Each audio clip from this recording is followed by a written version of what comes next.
Set top బాక్స్ల ఏర్పాటుకు గడువు పెంచేది లేదని కేంద్రం తేల్చి చెప్పింది. దీంతో మన రాష్ట్రంలోని హైదరాబాద్, విశాఖపట్నం నగరాల్లో అర్ధరాత్రి నుంచే ఆన్లాక్ సిగ్నల్స్ నిలిచిపోయాయి.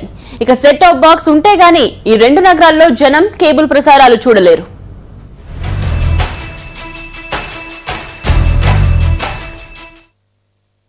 రాష్ట్రంలో లక్షలాదేళ్లకు కేబుల్ ప్రసారాలు నిలిచిపోయాయి.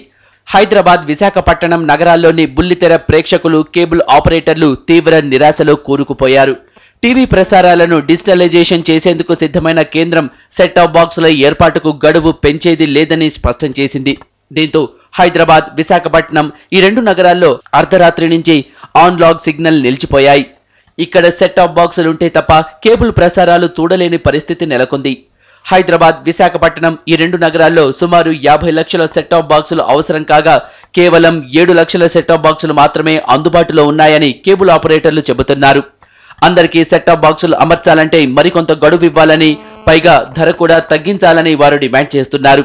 మరోవైపు కొరతను దృష్టిలో పెట్టుకుని సెట్ టాప్ బాక్సుల ఏర్పాటు గడువు పెంచాలని సీఎం కిరణ్ కేంద్రానికి లేఖ రాశారు. దీనిపై ఇంకా కేంద్రం స్పందించలేదు. అటు కేబుల్ ఆపరేటర్ల విజ్ఞప్తులను పట్టించుకోలేదు. 10 లక్షలు పైబడిన జనాభా ఉన్న ప్రతి నగరంలో కేబుల్ ప్రసారాలు చూడాలంటే తప్పనిసరిగా సెట్ టాప్ బాక్సులు అమర్చుకోవాలని గతంలోనే కేంద్రం ఆదేశించింది. అయితే ప్రభుత్వం తొందరపాటుగా వ్యవహరిస్తూ డిటిహెచ్ కంపెనీలకు ప్రయోజనం చేకూరేలా వ్యవహరిస్తోందని విమర్శలు వెల్లువెత్తుతున్నాయి.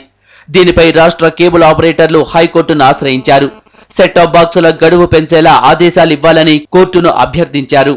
దీనిపై తీర్పు వెలువడాల్సి ఉంది. ఈలోగానే సెట్ టాప్ బాక్సుల ఏర్పాటుకు కేంద్రం విధించిన గడువు ముగిసింది. సెట్ టాప్ బాక్సులు ఏర్పాటు చేసుకుని లక్షలాది ఇళ్లలో కేబుల్ ప్రసారాలు నిలిచిపోయాయి.